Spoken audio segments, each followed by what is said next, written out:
see a few of you today. But yeah, I think we can start. So we have quite a lot of topics that are involved in today's tutorial. So there will be a lot of concepts that I'll need to cover. Actually, how many of you still go to lecture? Oh, you all still go to lecture? That's nice. When you come to the lecture, do you understand what's being taught? No?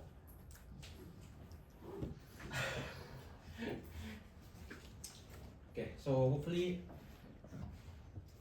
through this quick review, you guys can have sort of an idea of what we will be going through in today's tutorial.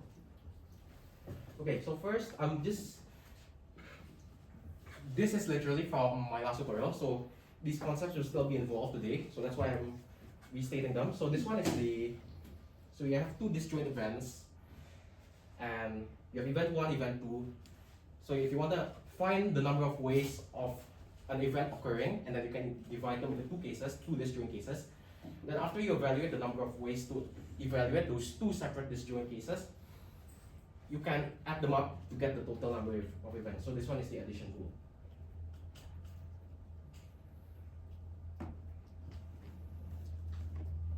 So you want to find the number of ways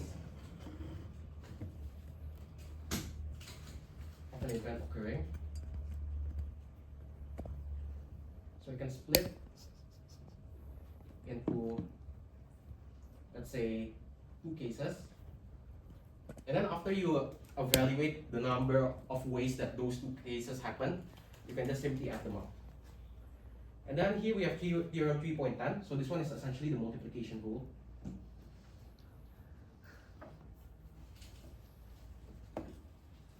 So this tells you that, for example, you want to know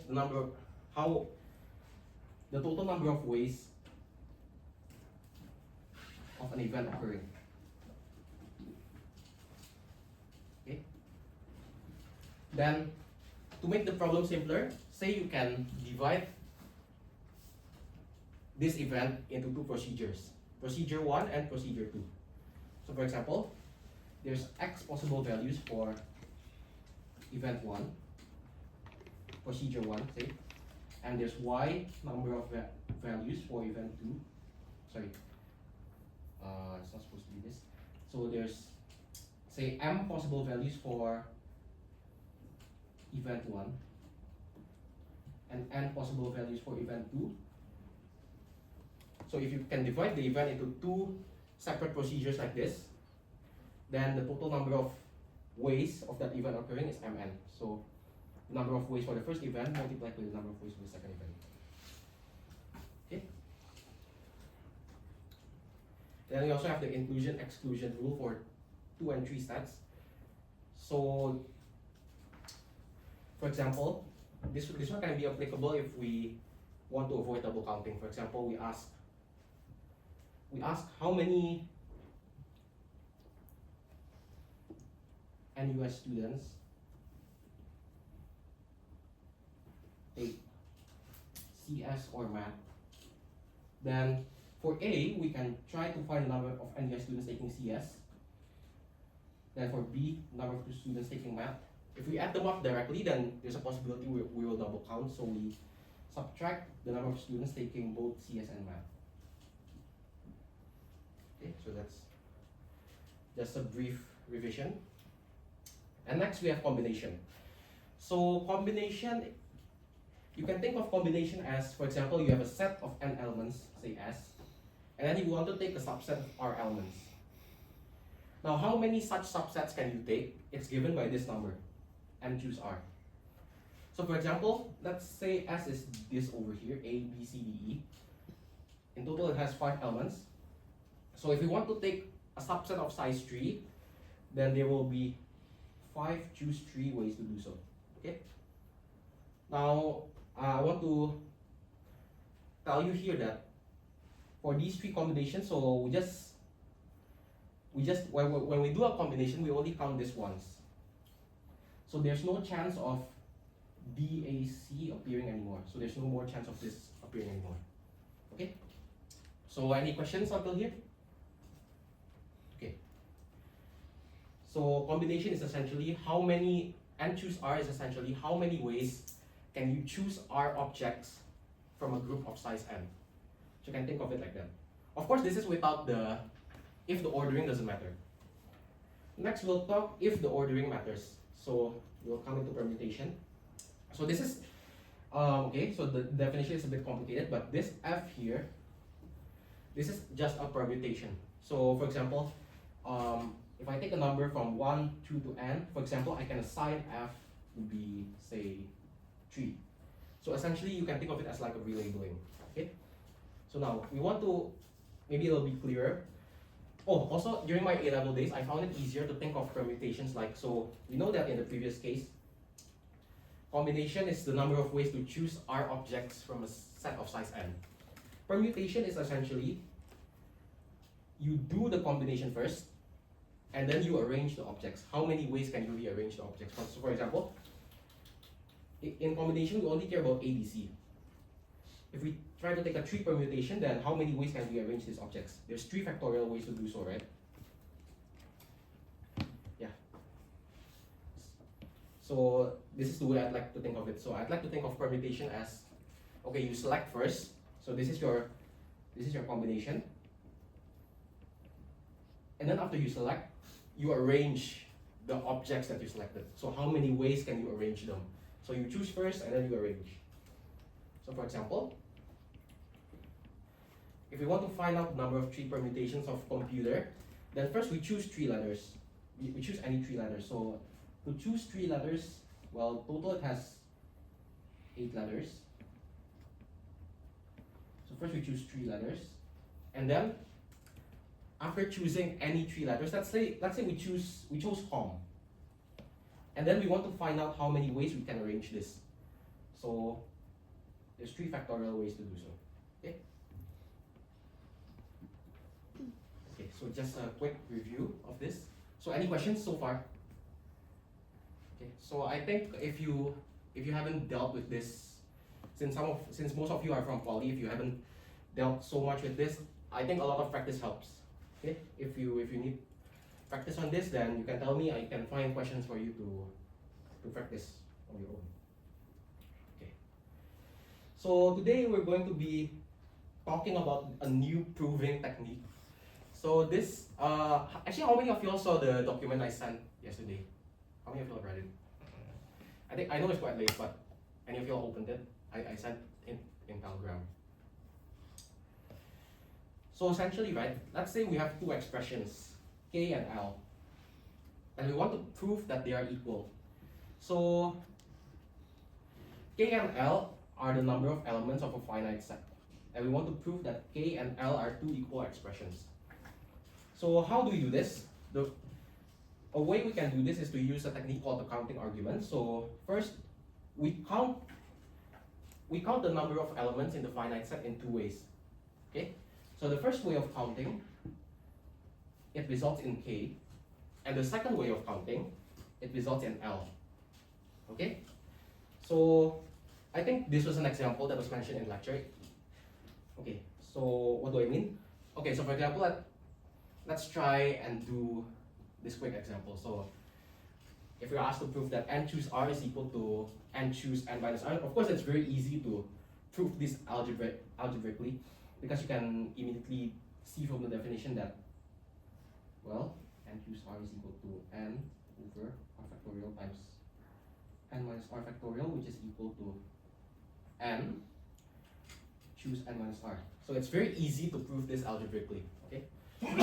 But sometimes it might not be so easy to prove this algebraically, and we need to come up with one way of counting and the other way of counting. So for your exams, I think I know many of you all find counting very abstract, right? Counting is very abstract. So for example, well, you find out the number of 3 permutations of computer. So it's 8 choose 3 times 3 factorial is 336. But how can you actually verify that the number you got is correct? There's not really any way to verify it, right? So it's just in your head, like, okay, I calculated it using this method, I got the number, but there's no way to verify that it's correct. Okay? So that's a problem when we're dealing with counting. So one thing that helped me when I was thinking what to choose is, if you're not sure of the number you got, then you can try counting the same thing in two different ways. So that helps if you're not sure. Okay, if you're not sure and you have time. But if you're not sure, you don't have time, just go ahead and move on with other numbers. Okay. So for example, to prove this, we can come up with like, okay, so counting argument, sometimes if you search it online, you look it up online, it's also called a story proof. It's called a story proof because you can base this on certain scenarios. For example, so one way we can proceed with a counting argument is we can consider choosing a group. Let's say we want to choose a group of R people from N people. So for the first way, you can directly do this. So there's N choose R ways. So we directly choose R people to be in the group. There's N choose R ways, right? For the second way, we choose the N minus R people who will not be in the group, who will not be in the group. So the first way, we directly choose R people to be in the group. The second way, we choose the N minus R people who will not be in the group. So in doing the two ways mentioned, we get the result we want. We get a resulting group of R people from N people. So that essentially proves that N choose R is equal to N choose N minus R. So any questions on this? Okay, I hope I'm not being too fast. Okay. Right. Okay. Next, we'll talk about graphs. So we encountered graphs a bit when we were talking about relations. So we encountered them when we were talking about equivalence classes and also when we were talking about binary relations. So here I'll just want to regurgitate some of the definitions that were mentioned in lecture, just in case you forgot or you didn't come to lecture. Okay, so G is trivial if and only if it only has one node. So if G is something like this, then it's trivial. Okay, so G is finite if V is finite. So if the number of nodes is finite, then G is finite. If G is infinite, then if V is infinite, then G is infinite. So for example, of an infinite graph is if you have your vertices to be the set of integers. Then in this case, your graph will be infinite. But if, for example, your V is only like, say, A, B, C, then your G will be a finite graph. Okay, then now we talk about the notion of a subgraph. So the notion of a subgraph, it's quite similar to the notion of a subset that you guys know. So you can think of a subgraph as sort of a smaller graph inherited from your bigger graph. Okay, so H is a subgraph of G if and only if the set of vertices is a subset of the original graph and the set of edges is a subset of the edges of the original graph. And remember your definition of proper subset. Proper subset means, in a sense, you're strictly smaller. Same here, H is a proper subgraph of G if and only if H is a subgraph and H is not equal to G. Okay. So here I'll come up with several examples. So the first one over here, you see a proper subgraph of G. It's strictly proper because, for example, you don't have this edge, and it's a subgraph because you can see that each of the vertices appear also in your original graph. Let's say this one is the original graph. Then you have all the original vertices. You have A, B, C, D, E, F, and you also have the edges. If you see the edges are the subset of the edges of the original graph. So it's a proper subgraph. This one is also a proper one, because you contain all the nodes, and then your edges is essentially the empty set, which is a subset of any set. But the one over here, the one below, it's not a subgraph of G because this loop, it appears over here. Meanwhile, there's no loop of C in the original graph. Okay. So is G a subgraph of G? Yeah, G is a subgraph of G, right? So yeah, by definition, because your set is a subset of your set, So your set of vertices, so every set is a subset of itself, so your vertices is a subset of itself, set of edges is also a subset of itself. So for any given graph G, the graph itself will be a subgraph of itself. Okay. Okay. So any question? Okay. Next we'll talk about paths. So a path is essentially like it's the intuitive path in English that you've always thought about. So it's like essentially a path is a graph, is a sequence of edges. You can think of it as a sequence of edges from going to one vertex to another vertex. So for example, if you want to go from A to E, then you can follow this path. You go to B, from B you go to D, and then go to E. Now I want to mention that when we define paths, we don't allow repetitions. Now what do I mean? So for example, we don't allow something like this. So for example, I want to go from A to E. I go here, then I go from C to A, I loop back, and then I go to C again, and then I finally go to E. So there's no repetition of edges in a path. Okay? Otherwise it will make it very complicated for us. Okay, and also a path has a length of p minus 1. Okay. Okay, now this one is a quite important notion. This is a very important one that I think you will also be encountering this during your exam, most definitely. So a graph is said to be connected if it's trivial, so it only has one node, then it's trivially connected. Or if there's a path between any two distinct nodes. So for example, this one is clearly connected, right, as you can see. And this one is also connected because say, if I take any one node, say S, and I want to go to H, well, I can just follow this path. Or if I want to go to B, I can go to H and then I go to B. Okay. Now, I want to mention that you have to be careful when looking at connected graphs because when you draw it, it seems like this is an edge. So it seems like there's an edge from S to B. This one. Can you see? This seems like an edge, but it's not an edge. There's no edge from S to B, right? So SB is not in the set of edges. So you have to be careful when there's a crossing like this. This is the one here. This one is not an edge. So you have to be careful. You have to be very careful. Okay. Then I guess maybe we can have like a quick poll. So I want to ask you guys in Telegram which graphs are connected.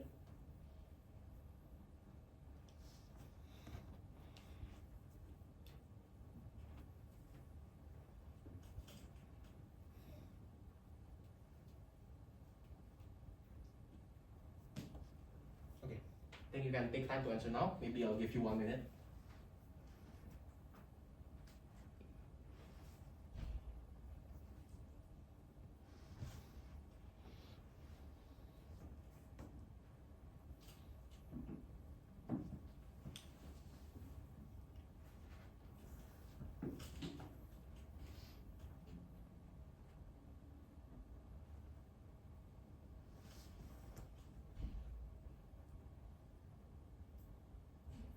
Okay, so I think some of you have answered. So good job. I think most of you got the correct answer. So only A and B are connected. So this one is clearly not connected because there's no way of going from this node to this node. And this one is also not connected because you can redraw this. Because remember what I said, this one, this is not an edge. It's not an edge, right? So if you try to redraw this, you essentially get this.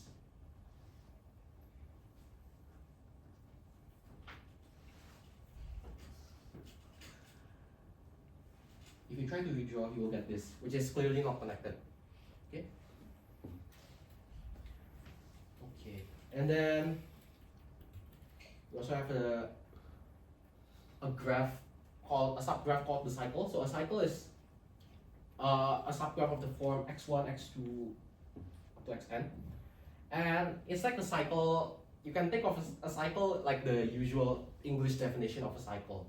So for example, a cycle of length 3 going from B to B. You go here, this triangle, go here, and you go here, and you go back here. Okay, so yeah, based on this definition, a cycle has to be at least of length 3. Okay, it must contain at least 3 vertices. So it cannot contain just 2 or 1.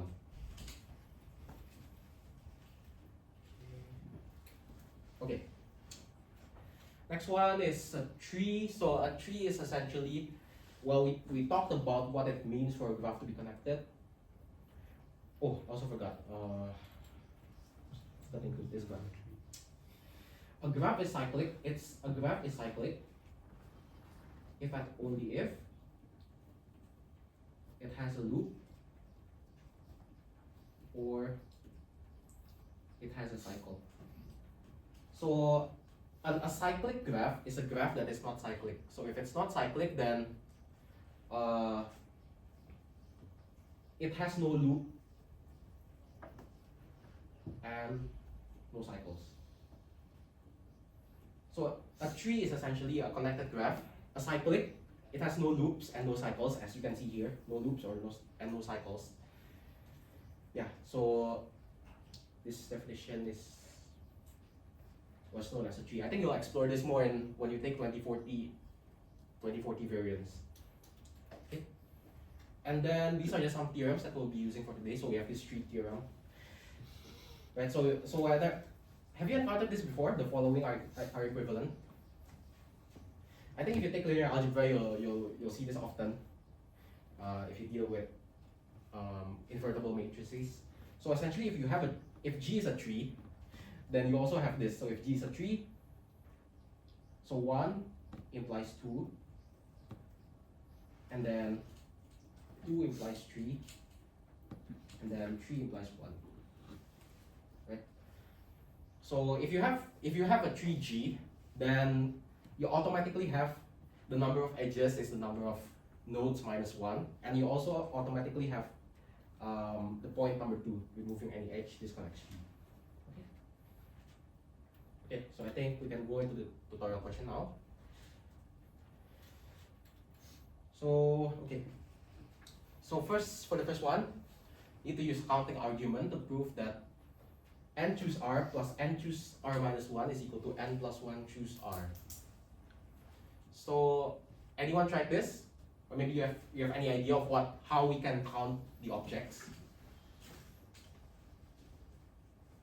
Okay, so for the right hand side, it's quite straightforward, right? Basically, we want to choose r objects out of a set of n plus 1 objects. Okay. So we can start the proof by, okay. What is our end goal here? Our end goal here, if you notice, essentially what we want to do is we want to select a set of r objects out of a set of n plus 1 objects. Right? So for example, to make this more concrete for you guys, let's just use a real life example. For example, we want to choose a group of R students out of a class of n plus 1 students. Okay, so the first method we can use here is to essentially directly pick, right? We just directly pick. So there's how many ways to directly pick? We have n plus 1 choose r ways, right? So if we directly select r students from the class, so there's n plus 1 choose r ways. Okay, so this first way is straightforward. How about the second method? Can you guys think of something?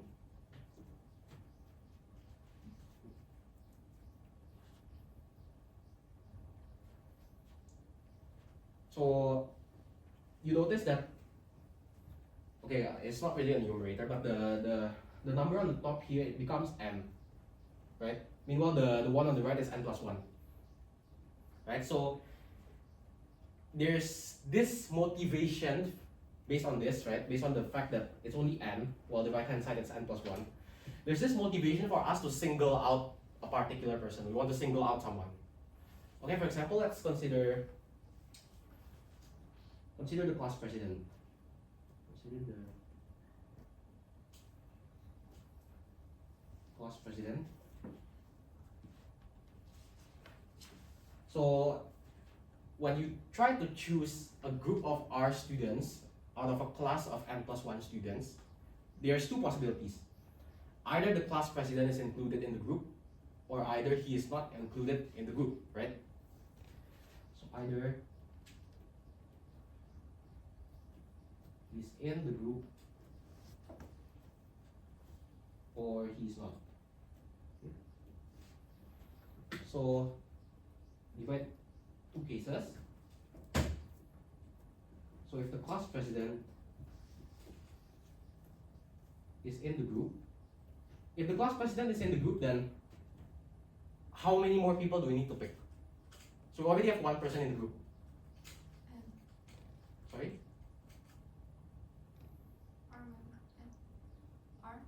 R minus 1. Yeah, R minus 1, right? Since we want to select a group of R students, but we already have one person in the group, so there's R minus 1 remaining people to pick. So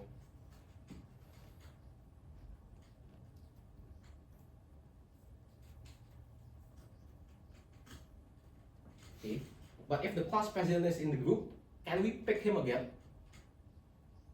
Can we pick him to be in the group anymore? No, right? So how many students are left in the class? If he's already in the group, how many students can we pick? N. N. There's only n, right? Because if he's in the group, then there's no possibility. It's impossible for us to pick him again, right? So he's removed from the list of possible students that we can pick. So there are n choose R minus 1 ways to pick the remaining R minus 1 students.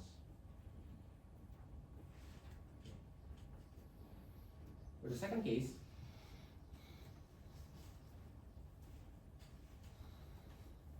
if he's not in the group,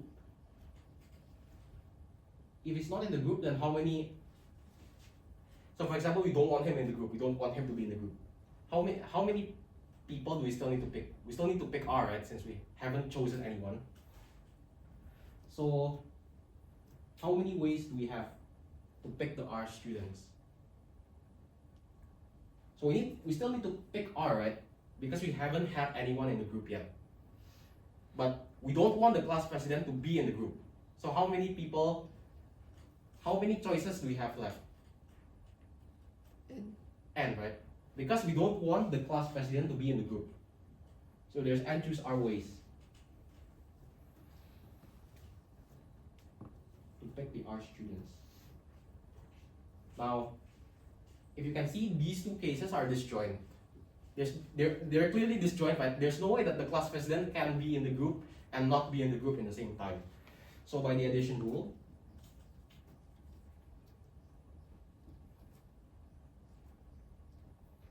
how many ways are there for case 2, for the second method? So there's n choose R minus 1 plus n choose R ways, right?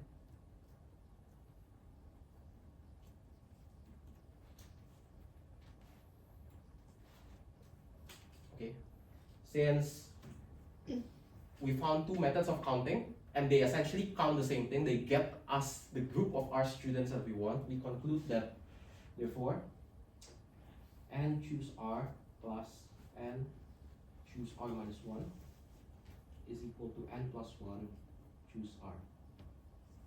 Okay, and this equality over here is also known as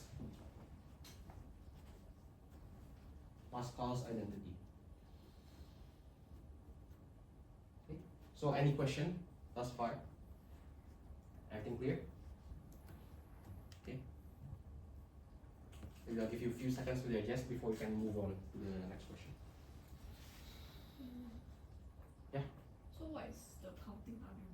Is it the addition rule? Counting argument is finding two ways to count the same thing. So we want to count how many ways are there to select R students out of n plus 1, a class of n plus 1, right? So the first way of counting, we directly choose R from n plus 1. The second way, we can single out someone and consider if that someone is in the group or not in the group.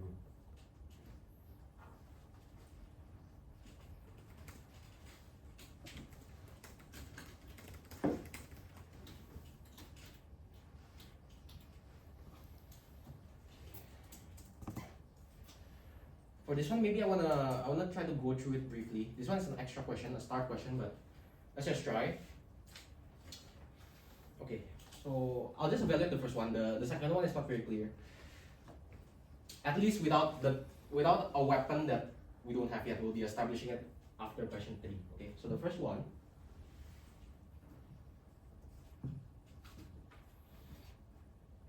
So for the first sum, what is this trying to do? This first sum. Let's say you have a set. Okay, let A be a set of size n. So what is the first sum trying to do?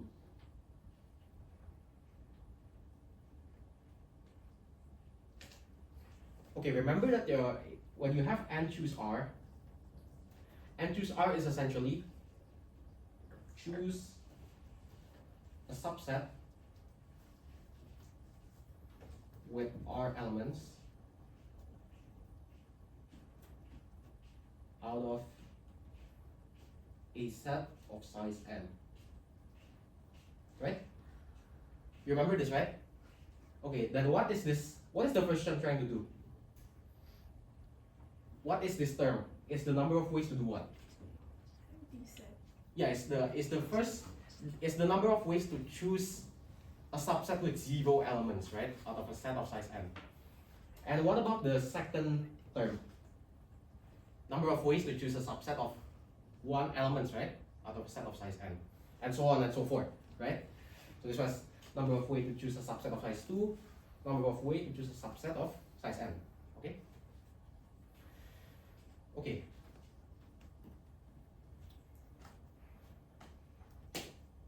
Do you see, if we combine all these cases, do you see what it's trying to do?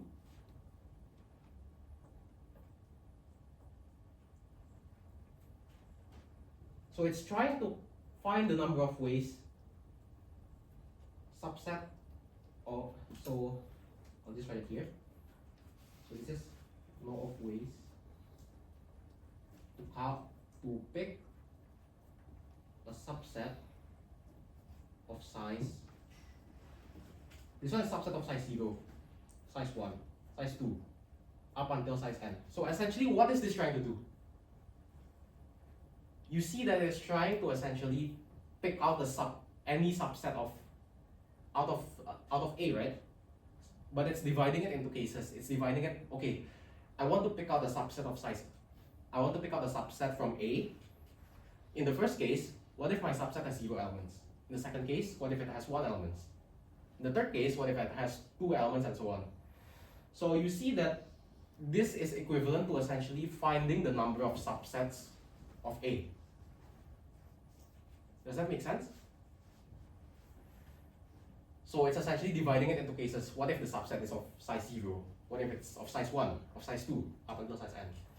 So it is equivalent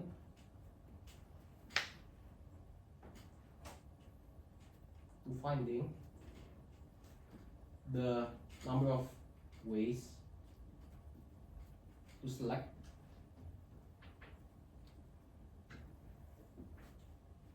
a subset of A. Is this clear? Right? And then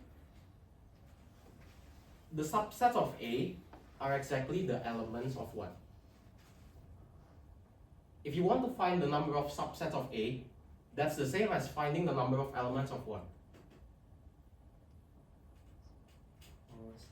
Yeah, it's the same as finding the number of the number of elements that the power set of A has. Okay? So the number of ways to select a subset of A is the number of elements, okay, i.e. number of elements in the power set of A. Okay. And how many elements does the power set of A have? Do you remember? You remember how many elements it has? Is it 2 to the power n? 2 power n, right?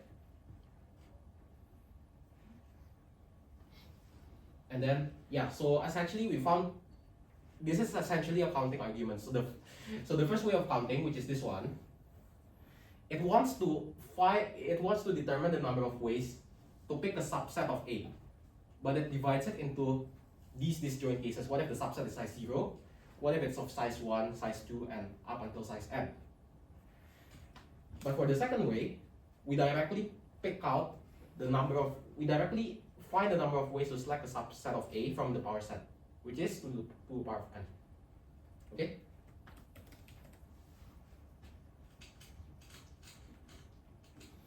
So essentially we have the sum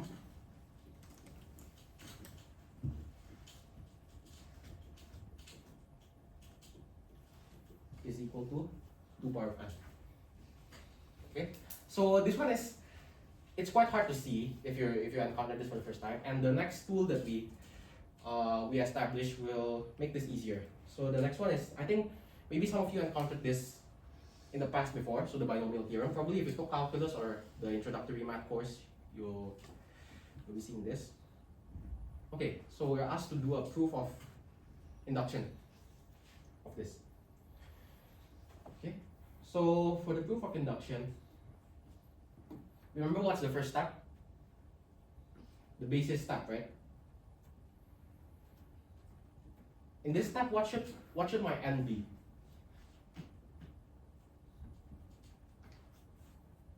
What should the n be? 1. Yeah, the starting point should be n equals 1. Okay. Then we consider, essentially we want to prove this equality is true. So what we can do is x plus y to the power of 1 is equal to just x plus y, right? And then this is also equal to 120 x power of 1 times y20, because this term is 1, and this term is also 1. So essentially we just have x, right? And then we also have 1 choose 1. So again, this is 1. X power 0 is also 1, and y power of 1. You see, these are the same thing, right? So it's quite straightforward for the basis step. Now, what's the next step? What's the next step in an induction proof? Induction hypothesis. Yeah, you state your induction hypothesis, right? So the induction hypothesis, suppose the equation is true for n is equal to k for some k that is greater than or equals to 1. Okay, do you understand this condition over here? It's because we restrict our n to be positive integers, right? So our k needs to be at least 1. Okay. And continue over here. So for the induction step,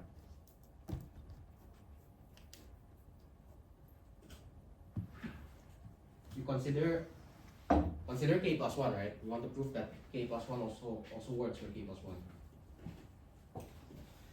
Now we want to prove that, okay, we want to prove that x plus y to the power of k plus 1 is essentially equal to this whole thing here. Okay, now what's the first step that we can do? So we need to utilize the induction hypothesis somehow, right? So the induction hypothesis is available for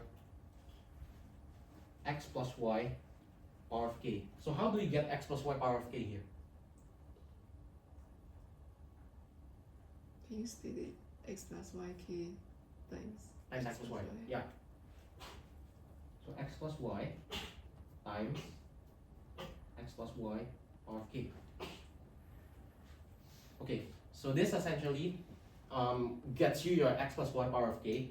So now you can apply the induction hypothesis to this guy, because this guy, x plus y to the power of k, is equal to this whole thing. So now, just rewrite it. It's going to be quite messy. K choose 0.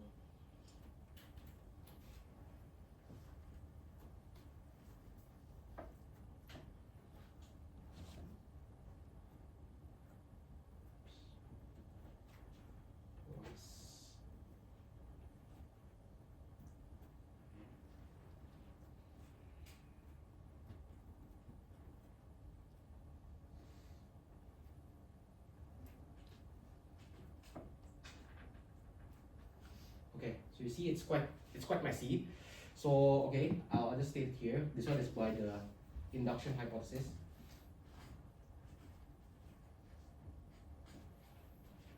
Okay, now any idea what to do from here?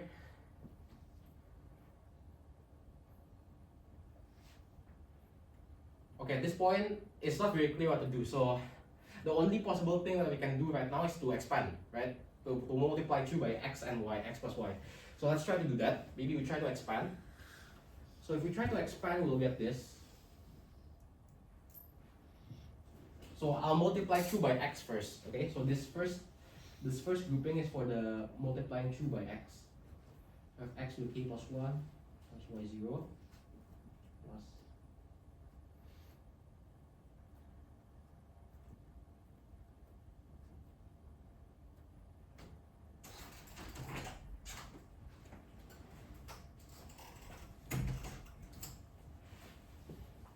plus y plus 1 plus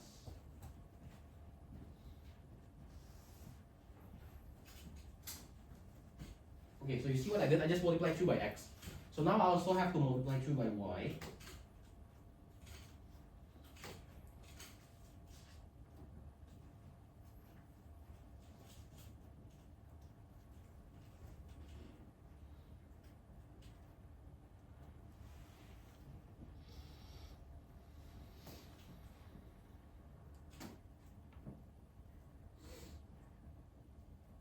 Oops, I think I forgot. This was supposed to be, there's supposed to be a YR here.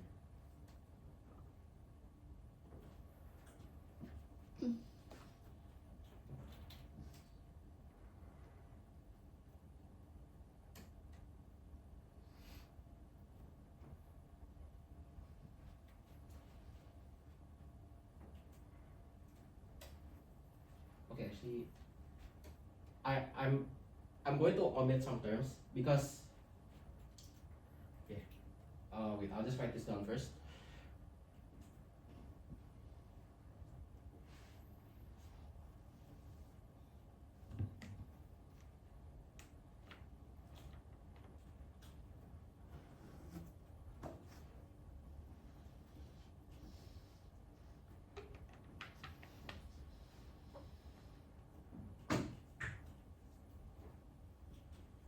Okay. So I think this should be it. Now, okay, I'll try to find a way to for you guys. I don't know how to change colors, so let's see. I'll make this green, I'll make this purple. Okay, so what is the value of this? K choose 0 is what? How many ways can you choose a subset of size 0? It's only one way, right? And similarly, how many ways can you choose a subset of size k? Only one also, right? Now, okay, if I have k plus 1, I choose 0. How many ways are there? 1 also, right? This is also the same as k plus 1. Choose k plus 1. Okay? Now, you see here that I'm gonna circle the terms in purple. Because k choose 0 is the same equals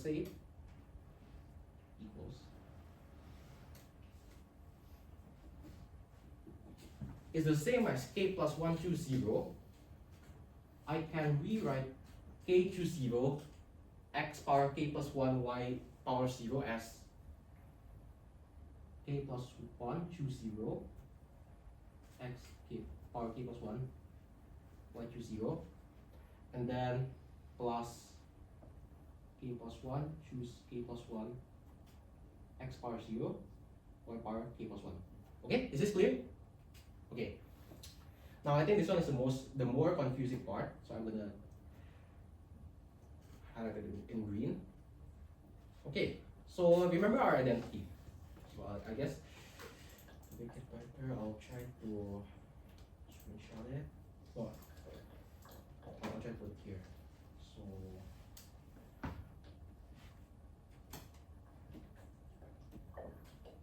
we have n choose r plus n choose r minus 1 is equal to n plus 1 choose r. So this is what we have established, right? Now, do you see that this term I encircled in green? We can apply the identity, and this becomes k plus 1 choose 1 xk y1. Can you see that? Is it clear? Right. So we can keep continuing. So we just continue with this, and then for this we also apply this identity. Okay. So continuing like this, we repeatedly apply the identity. Then we get k plus 1 choose r x k minus k plus 1 minus r y r plus dot dot dot until the end. So do you see where these terms come from? So essentially we've already proven this completes the induction essentially, right? But yeah, I hope is it clear by me highlighting this in different colors? At first it might not be easy to see.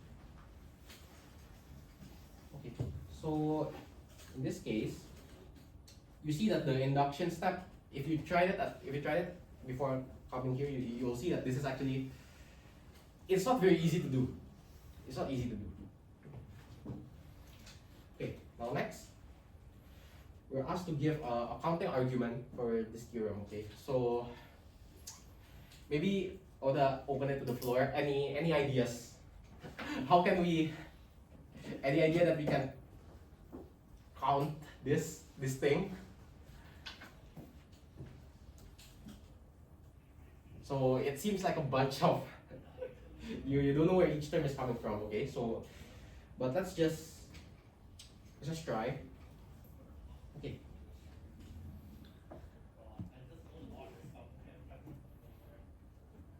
So I want you guys first to see that x plus y power of n, by the rules of, well, indices, we can split it up into this, right? X plus y times x plus y times, we keep multiplying, well, until we do so n times, right? N times, right? That's true, right? Okay, now from here, let's give, so we see that there's n factors of x plus y, right? So for each factor, let's index each factor. So let's index this by x1, y1, x2, y2. Actually, no, let's not do that. So there's n factors of x plus y. Now let's number each factor. So let's say this one is the first, the second, and so on until the nth, right? Now okay, I'm about to say something, but it's going to be quite confusing. But each term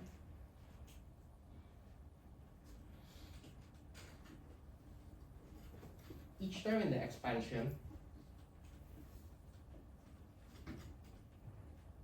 of x plus y power of n is generated by choosing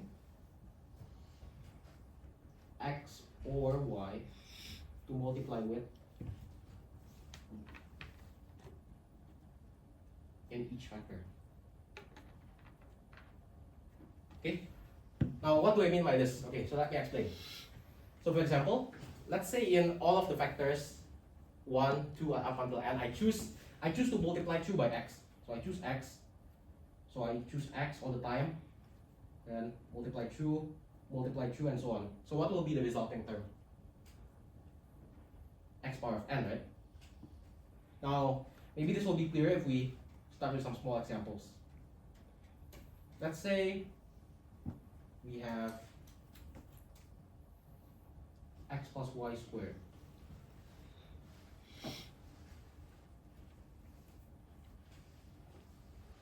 Now let me number each factor. So let's say this is the first, this is the second. Now, what happens if I choose x twice? So in the first one I choose x, the second one I choose x. So what is my resulting term?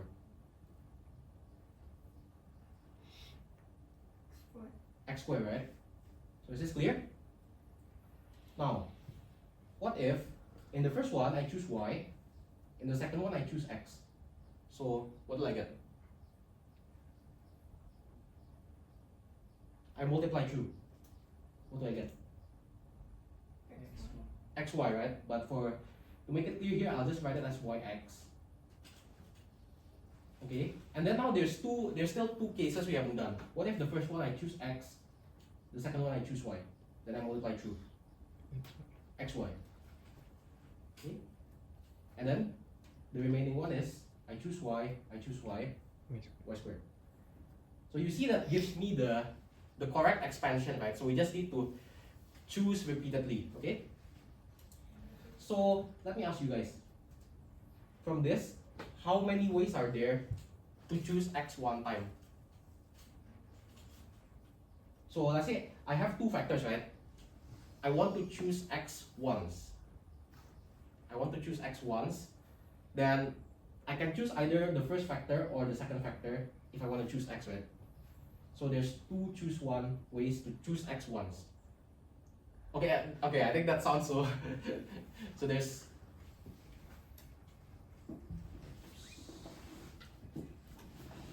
But that's the general idea of this counting argument, okay? So if I want to choose x only once, then I can either choose to multiply with x in the first factor or in the second factor. So there's two choose one ways. Okay, now let's go back to the general case, to this case here, to the x plus y power n case.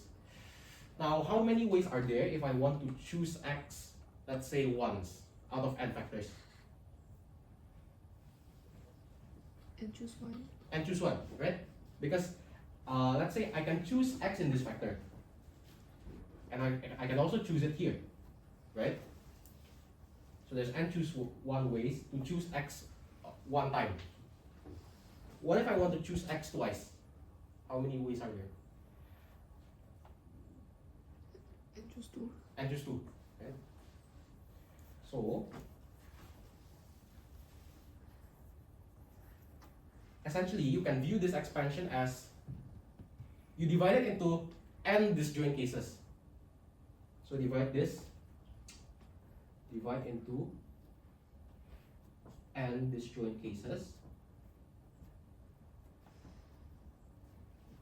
Okay, so first case, so let's say it's case 0. So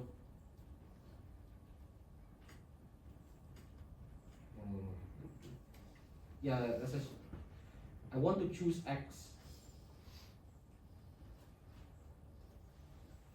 n times.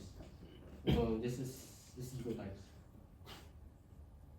Then how many ways are there for me to choose x 0 times out of the n factors?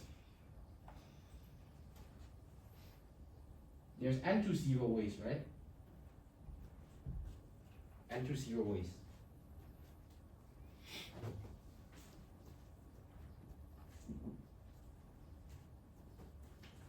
How about if I want to choose x one time out of the n factors? And choose one, right? We covered this before. And choose one ways. And we continue this and so on until case. Okay, let's do the case 2. Just do the case 2 and then we summarize it. If we want to choose x2 times out of the n factors, then there's n choose 2 ways, right? This goes on and on until case n. Want to choose x n times, there's n choose n ways, right? If I want to choose x n times, then I have to select x in all of them. Okay. Okay, so this first case, do you see that the n choose 0, the n choose 1 is the coefficient? So for example, earlier, right, in x plus y squared, we get x squared plus yx plus xy plus y squared. So this is equal to x squared plus 2xy plus y squared. So this thing is essentially the number of ways you choose x1s. Okay? So this n, the number of ways is your coefficient. So if you choose x0 times, that means you choose y n times, right? So this generates a term of choose 1 and so on.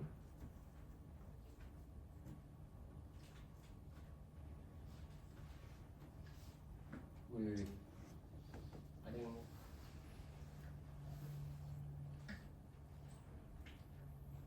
okay, I think it's sorry, this one's supposed to be choose y. Yeah. Anyway. So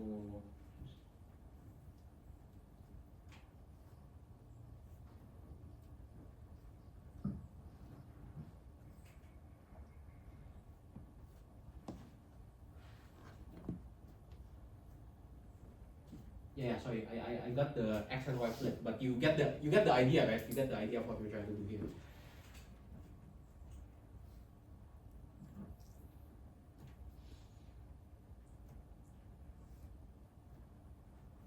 So if you sum this all up, if you sum this all up, this gets you this.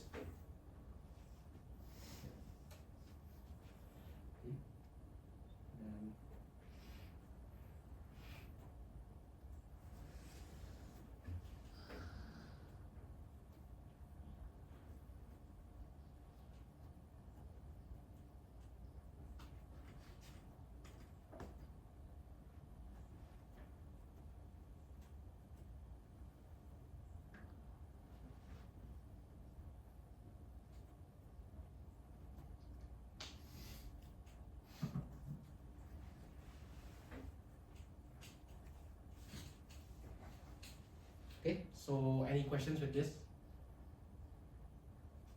I think this part may be quite confusing, so if you have any questions, please feel free to ask now. How you get from the left hand side of the arrow to the right hand side? Oh, the left hand side is just essentially we don't really do anything with the left hand side. It's just like, okay, we want to.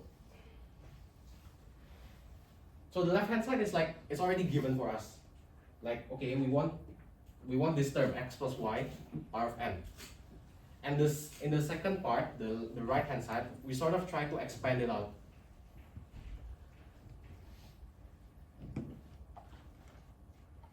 Oh no, what I mean is like the case. Like from the ways to the thing. Like how you get from there to there. Oh, okay. Let me see.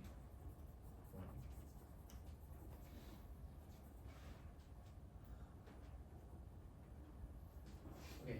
Okay. I think I should clarify this. Okay. Let's say. So I have n factors, right? Let's say I choose. So out of these n factors, let's say I choose y r times, right? Let's say I choose y r number of times. So I end up with y power of r, right? If I choose y r times, then the x must be n minus r, right? Okay, is this clear? So far is this clear? So if you choose y r times, then your x must be power n minus r, right? And then one way of selecting y r times gives you one term. In total, how many ways are there? There's n choose r ways, right? So yeah, this gets you your term in the expansion. So is that clear? So we are just following the formula. Yep. Like how you get from the ways to there is just using the binomial theorem. Oh no, we don't use the binomial theorem. It's like, okay, how to say, okay, let me give you, let's try again with this. Let's say x plus y squared. This is x plus y times x plus y. Okay, let's say I choose y one time. Let's say I choose y here, and then I choose x over here. So this gives me a term of yx, right? So one way of choosing gets me one term of yx. Okay, and then another way of me choosing y one time is to choose it here, right? And then this gets me a term of xy. Okay, so in total here there are two ways of choosing y one time, right? Each way of choosing y one time gives me one of these. So if I have n choose r ways of choosing it r times, this gives me n choose r copies of this. N choose r copies of this thing.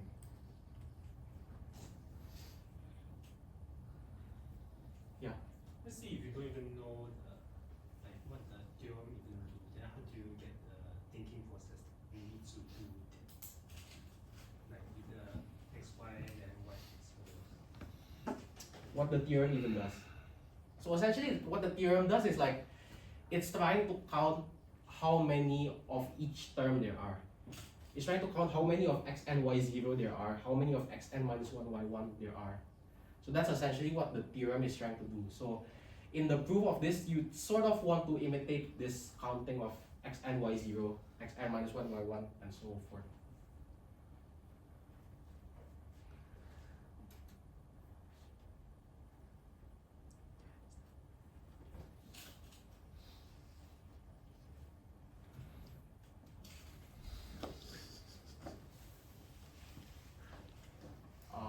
Any I think you guys are still confused. Any questions? Any other questions? Okay, I think I'll move on first, then maybe if we have time we'll get back to this. Yeah, so here I'll go back to this question, this number 2. So now we have a similar form to this. It's just that our x and y are substituted in to be numbers. So here there's supposed to be an x and y0 over here and an x0 yn over here. So for the first one,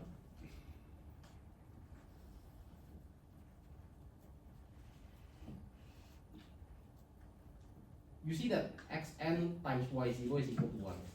So xn is equal to 1, that means the x is equal to 1 here, right? You see this? So there's supposed to be an xn y0 here, but there's nothing, so this one is 1. And then you just compare it to the form of this. So you compare it to this form, you see that, okay, there's nothing. This one is just 1. And x0 times yn is equal to 1. So y power of n is equal to 1, which means that y is equal to 1. And then we can apply the binomial theorem with x and y being equal to 1. So apply.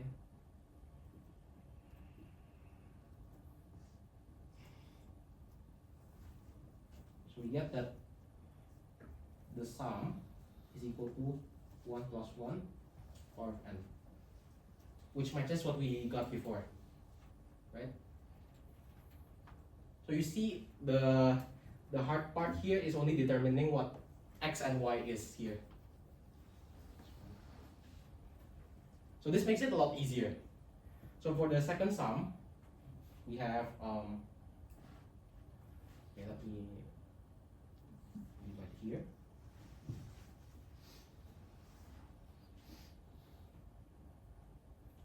This term is, well, this is n choose 0 times 1, and this is, okay, this is negative 1 power of n times n choose n.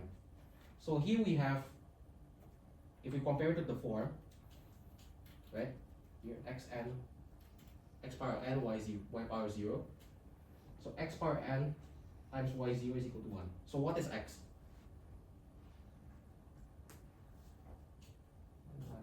X is 1, right? Because this first part, this tells you that x power of n is equal to 1.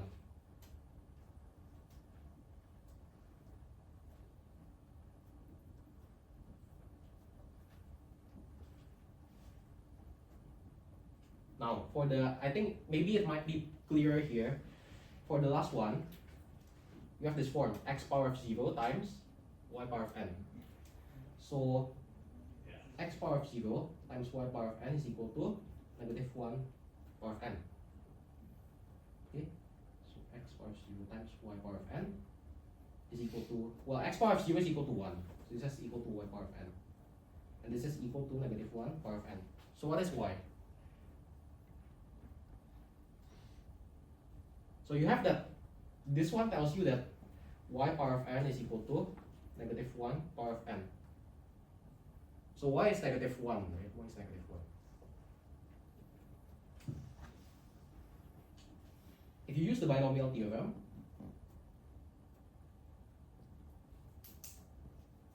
you get that the sum is equal to x plus y. Well, x is 1, y is negative 1, is equal to 1 plus negative 1 to the power of n, which is 0. So the second one is equal to 0. This one is equal to.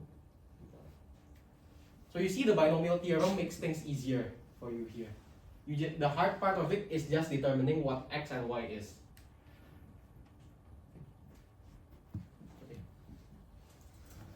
Okay, now we move on to more counting questions. So you have two non-empty finite sets, one with a size n and the other with a size k. Okay, so for the first part, they asked how many relations are there from A to B. So, okay, so anyone have ideas what to do first in this question?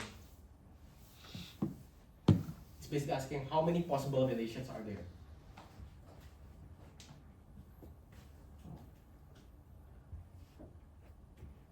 What is the definition of a relation? Usually if you don't know what to do, maybe better to go back to the definition. What is the definition of a relation? A relation, recall, yeah? A relation is, it's a subset, right? It's a subset of A times B, right? A relation from A to B is a subset of A times B, okay? What does it mean to be a subset of A times B? That means you have an element of what? If you have a subset of A times B, that means you have an element of what set?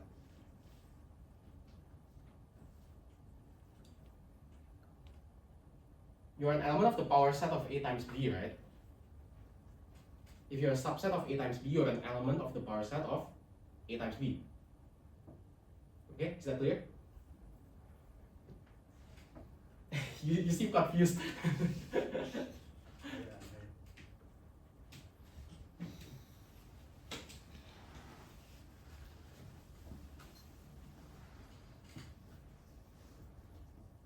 This one is just from the definition. If you have a subset of a set A, then you are in the power set of A, right? Because the power set of A contains all subsets of A, right? So, since a relation is an element of the power set of A times B, now what we have to do is find out how many elements are there in the power set of A times B. Okay. Now, how many elements does the power set of A times B have? Okay, let's make this easier. How many elements does A times B have? N plus K. N times K actually. Because remember that, okay, this is for finite sets, for finite sets. The size of A times B is the size of A times the size of B. Okay? Okay, so, and then, okay, we already know the size of A times B. What is the size of the power set of A times B?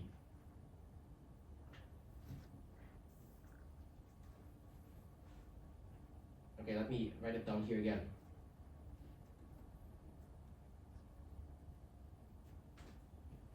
Okay, now, how many elements does the power set have?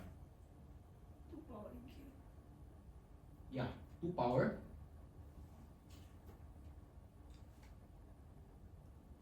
2 power size of A times B, right? But the size of A times B is size of A times size of B, which is 2 power of nk. Right? And then since each element, so it has 2 power of nk elements. And then each element is a relation. So how many relations are there? 2 power nk, right? Because each element is a relation.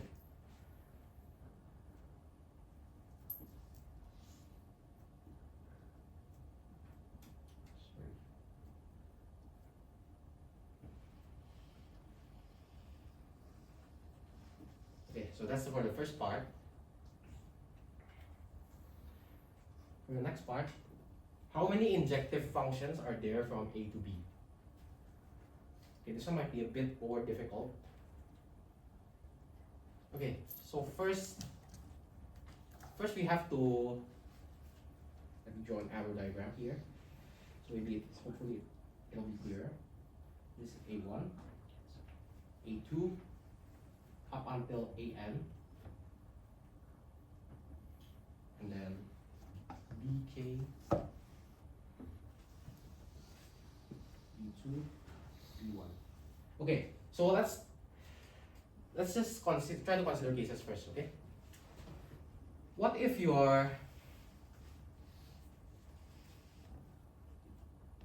n is greater than k? The size of A is bigger than the size of B.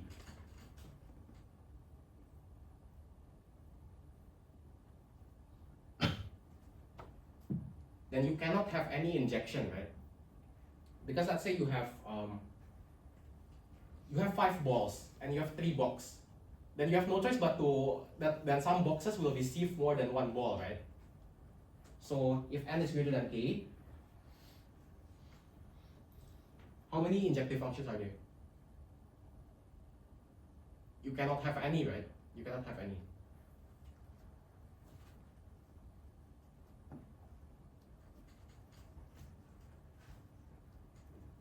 Okay, now if n is less than or equal to k, then there are injections. Now the hard part is how many are there? Okay, so for the relations to be a function, you must assign to be a function, right? To first be a function, you must assign exactly an element of B to an element of A. So for example, you must assign an element to A1. Assign exactly one element of B to A1. Okay? So for example, you assign B2 to A1. Okay? So to first be a function, you must assign exactly one element of B to all elements of A. Is that clear first? So you must assign one element of B to A2, like this, AN. Yeah, so first, to be a function, that must be fulfilled. Okay? Okay, now what does it mean to be injective? To be injective means that I cannot have something going like this, right?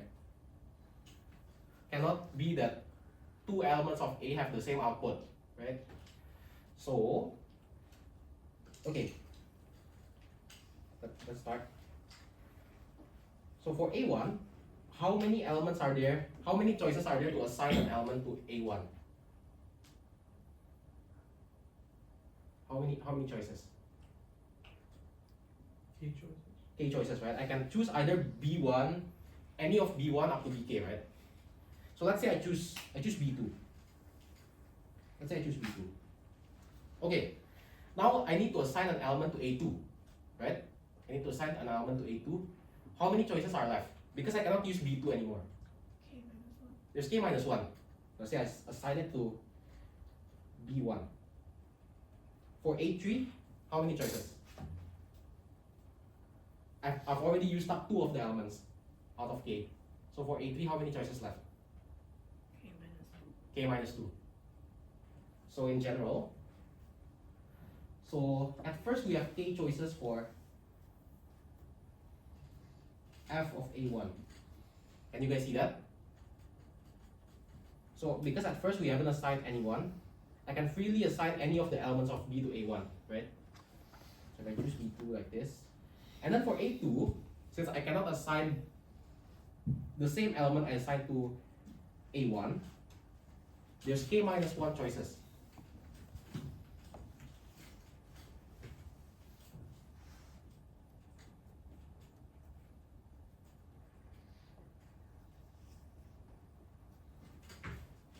Okay. Let's say it goes here. And then you can continue this pattern. You can continue this pattern up until f of an. So when you get to f of an, okay, so in general you will have k minus I minus 1 choices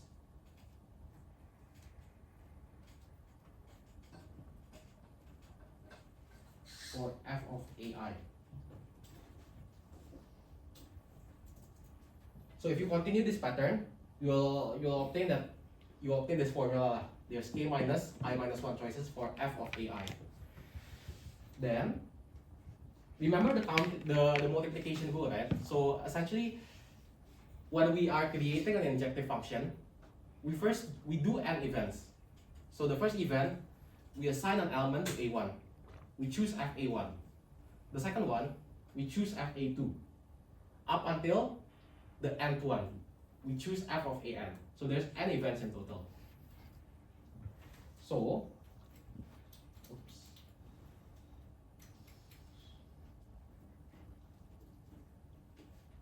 So by the multiplication rule,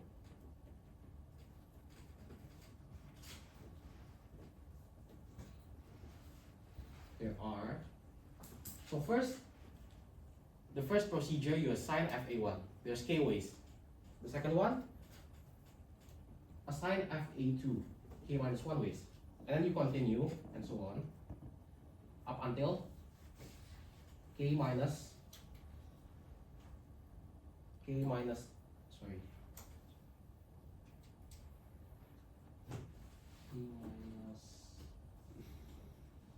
n minus 1 ways.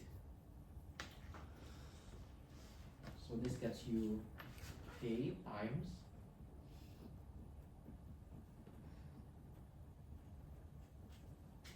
and if you follow the formula in your lecture notes, I think it's safe to leave it just like this. It's okay to leave it just like this, but this one is, if you want it to be neater, this one is also the same as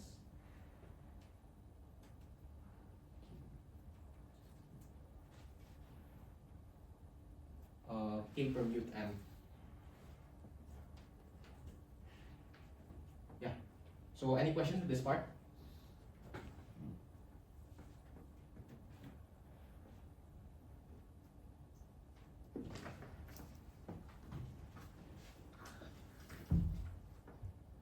Is this okay? Any questions with this?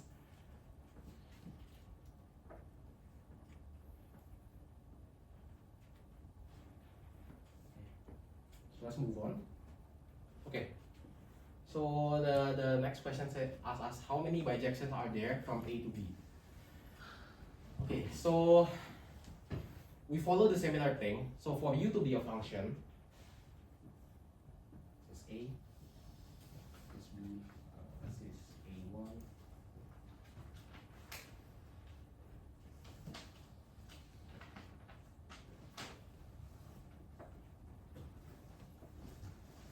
Okay.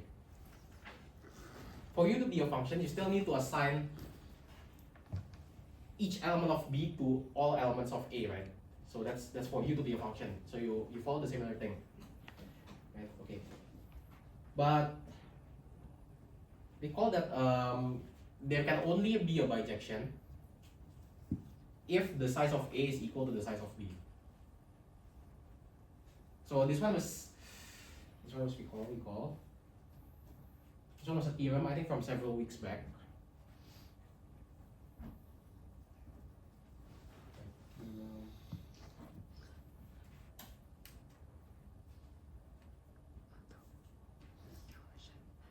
Okay, I forgot what theorem it is, but there's a theorem that says there is a bijection f from A to B if and only if the size of A is equal to the size of B, right? So what if the size of A is not equal to the size of B? Then you cannot have bijections, right? There's no bijections. There's no possible bijections.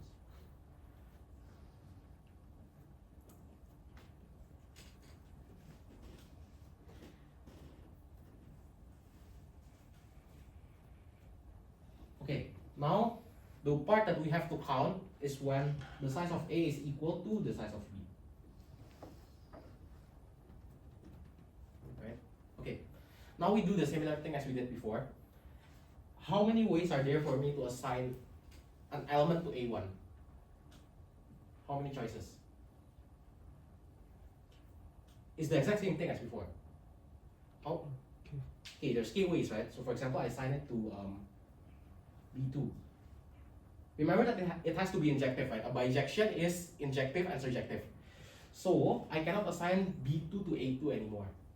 So how many ways are there to assign an element to A2 now? K minus 1. K minus 1. To A3, K minus 2. Up until AN, right? But the thing here is, since you're... Okay, let me write it down first. So there's K choices for FA1, K minus 1 choices for FA2. But since your N is equal to K, when you get to AN, you will only have one element left. So let me give an example. For example, let's say your N is equal to 3, right? It is A3, A2, A1, B1, B2, B3. So at the start, I have 3 choices, right? I have 3 choices. Let's say I assign it to B2, and then I have 2 choices. I assign it to, let's say, B3. How many choices do I have for the last element? 1. I only have 1 choice left. Now, since the N is equal to K, you will have 1 choice left. 1 choice for f of AN. So, this is similar, right? To create a bijection, we assign it to FA1, we assign it to A1, A2. So we divide it essentially into n procedures. Then we can do the multiplication tool again.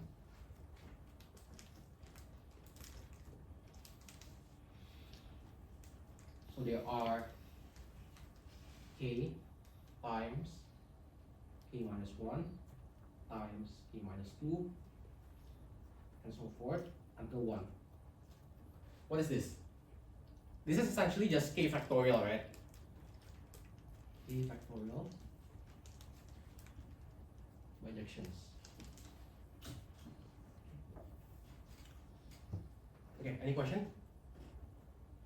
Wait, how do you know to use multiplication rule? Oh, because here we're essentially doing n separate procedures. If you do like if you divide the task into n subtasks and you let's say there's okay, how do I say it? Okay, if you divide a big task into n subtasks, and then let's say for the first subtask there's x1 ways to do it, the second there's x2 ways to do it, and so on, then it's just you multiply all those ways. So that's the multiplication tool. Okay. So okay, I think I'll have to continue. Maybe we'll have to break after this.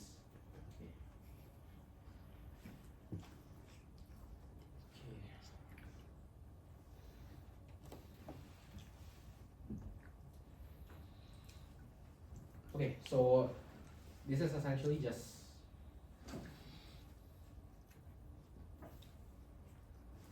for the first number. It's essentially just you see that this is just the previous one, except your a and b are the same, right? So I don't have to repeat the explanation again, right? So each relation is a subset of a times a. So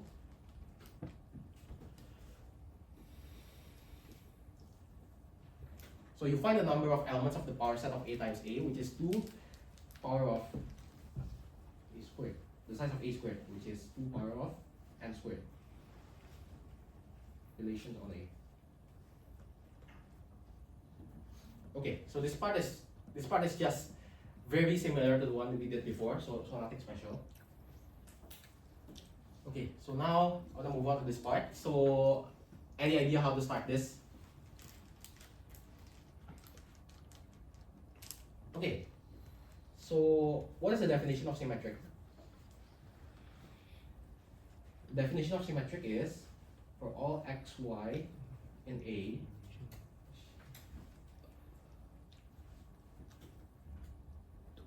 so x r y will imply y r x, right?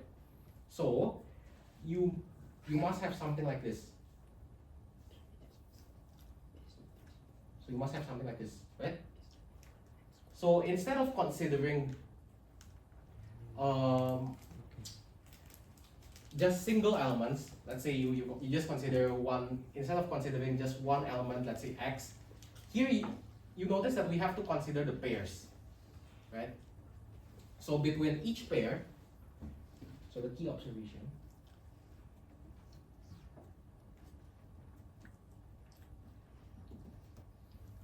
so between any pair x, y, and a, so you must have either, so the first case is, you must have something like this, right? You must have something like this for it to be symmetric, right? And the second case, you'll have something like this. So there's no h at all. You cannot have something like this, right? Cannot, right? By the definition of symmetry, you cannot have something like this. Okay, so between any pair x, y, you either have these one of the two scenarios. Okay? Okay, now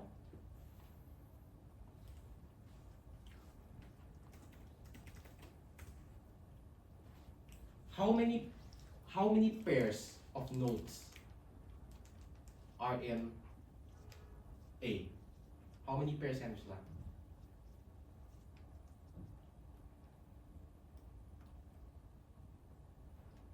Okay, so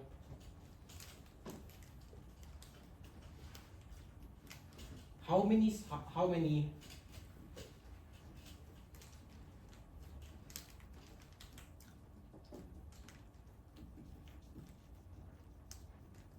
so essentially we know that for each pair of nodes we can have these two possible outcomes, either one. But now the question is, how many pairs do we have? So each pair, you can think of each pair as taking two nodes from A, right? How many ways are there for you to take two nodes from A?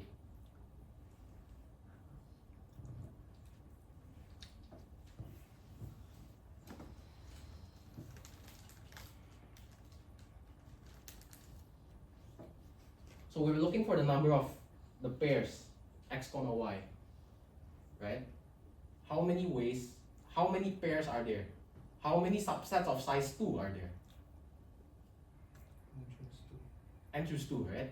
So there's n choose 2 pairs of, well, the xy's.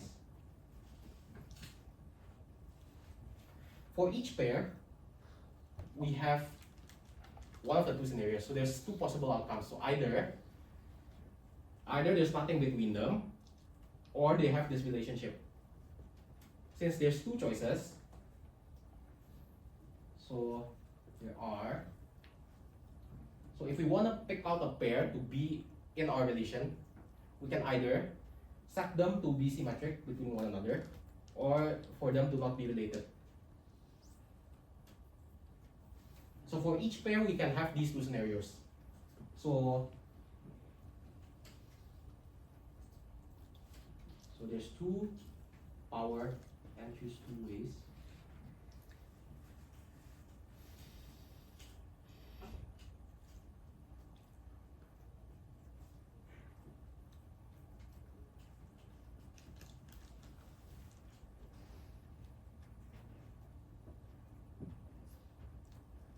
Okay, so is this clear? Right, because for each pair, there's 2 possibilities, and you have n choose 2 pairs, right? Okay, but we're not quite done here. We haven't considered one thing. What if we have something like this? So this satisfies the definition of symmetry, right? This one satisfies it. But what if I add a loop? If I add a loop, it still satisfies it, right? So each node can have a loop.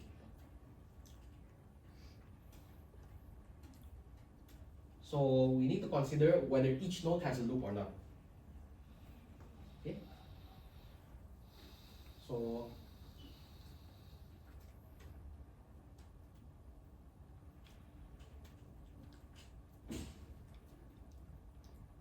each node, they can either have a loop or not have a loop, right? So there's 2 possible outcomes, either have a loop or don't have a loop.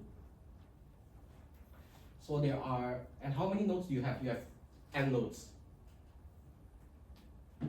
So there are 2 power of n ways to assign loops.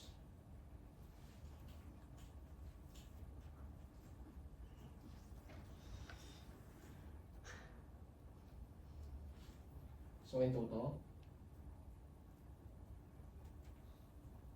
so here we're essentially doing 2 procedures. For the first one, for any given pair, we decide either they have this relationship or they have nothing between them. For the second procedure, we decide whether each node has a loop or not. Okay, so in total, there are 2 power of n times 2 power of n choose 2 symmetric relations.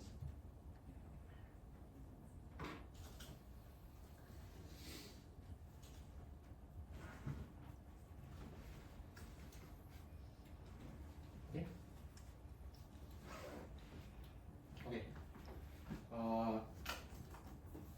I'll give you some time to skim through this.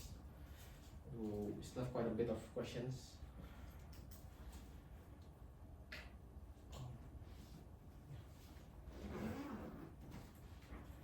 Now we consider the relations that are anti-symmetric. So the same thing, we consider pairs.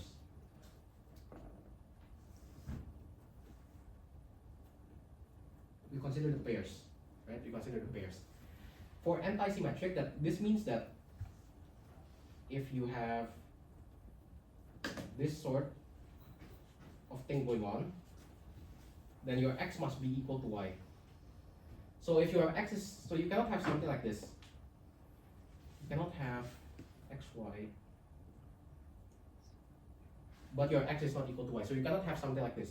You cannot have something like this, right? So the only possible choice is, okay, does this violate the definition of antisymmetry? No, right? It's vectorsly true. How about this? So this is for all x in A, for all y in A, x are y and y are x implies x equals to y. How about this? This also does not violate it, right? So, and for the third condition is similar, except there's an arrow going from y to x. So the only situation that we cannot have is, if the nodes are distinct, we cannot have something like this. This is the only situation that is not allowed to happen, right? So for each pair we have three choices, right? So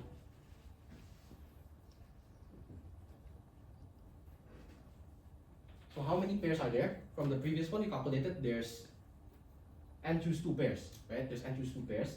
And for each pair we have three possibilities. Either the first one, the first scenario, the second one, or the third one. So there are three our n choose 2 ways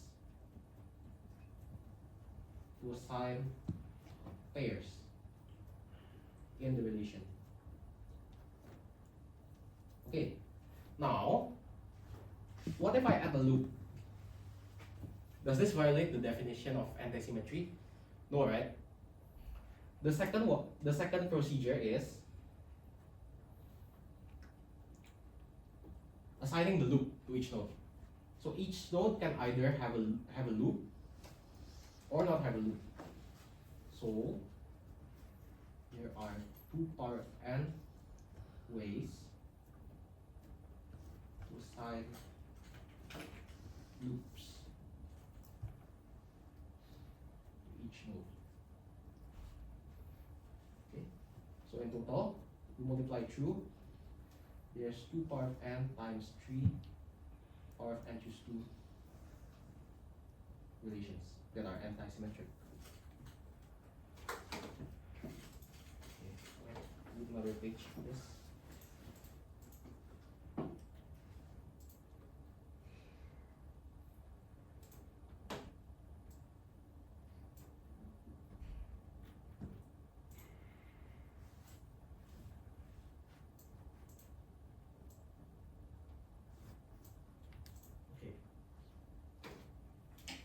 Next, how many of the pairs are antisymmetric and symmetric?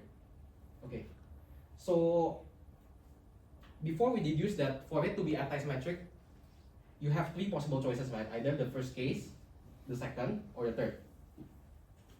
Now we need it also to be symmetric. If it's the second or third case, is it symmetric? It's not symmetric, right? So we cannot have this case now. We cannot have this case.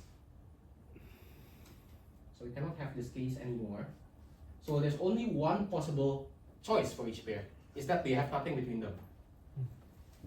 So there are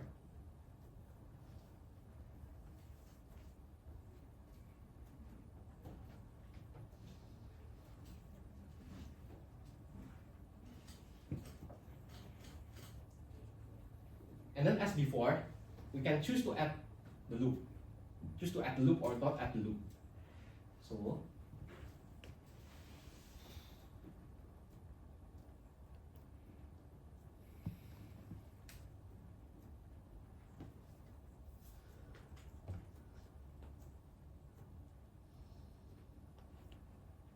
So in total, there's 2 power of n times 1 power of n choose 2 relations. So this is just 2 power of n.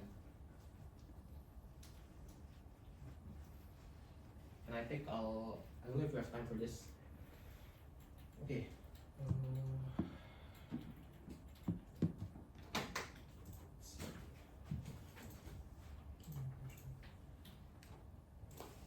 Okay, let's start with this.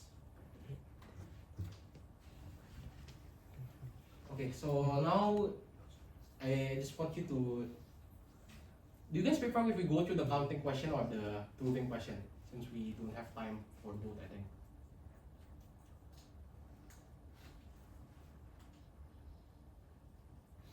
Okay.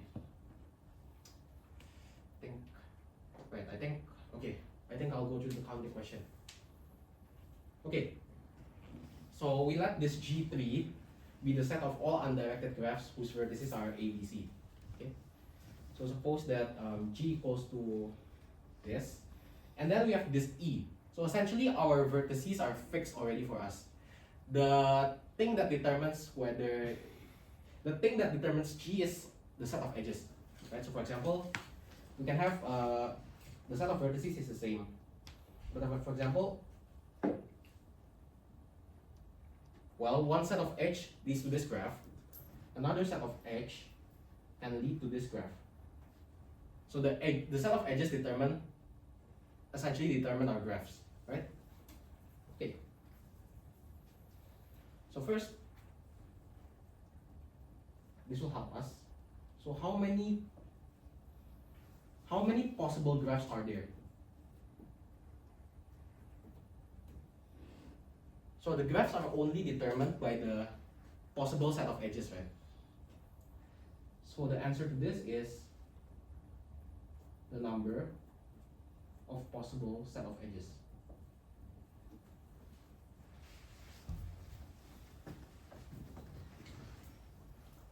So now we try to list out all the possible edges.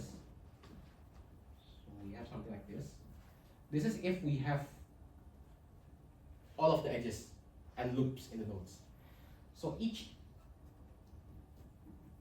E is a subset of this, right?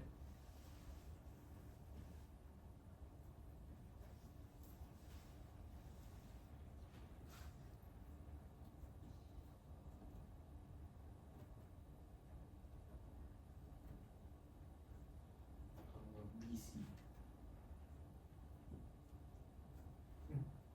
Yeah, you see why? Because we can choose.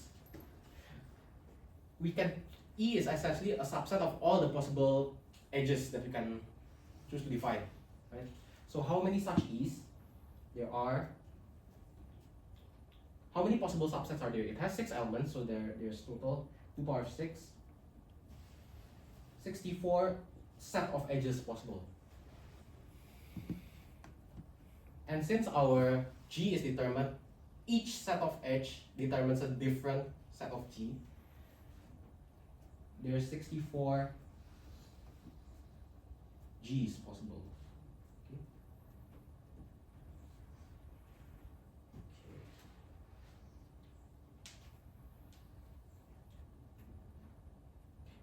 Now, okay, I'll try to finish this.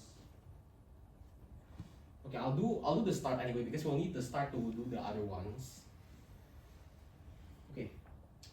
So G has a loop. So the easier way to count this is to consider. You guys know that, for example, if you want to count the number of elements that satisfy something, it's the total number of elements minus the number of elements that don't satisfy it. So it's the complement rule. So number of G having loops is equal to total number of G's minus the number of G's having no loops. Okay. So the number of G's having no loops is, for G to have no loops, your only possible set of edges are these 3, right? Okay. So there are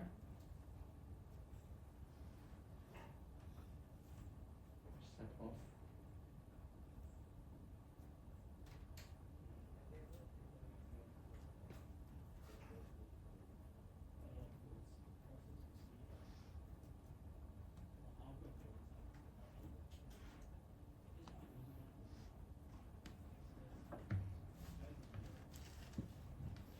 there's 2 power of 3 graphs that have no loops. So this is 8. So if you want to find the number of graphs having loops, then that's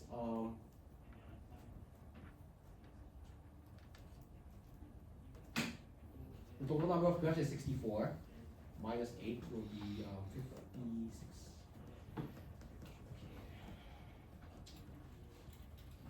Okay,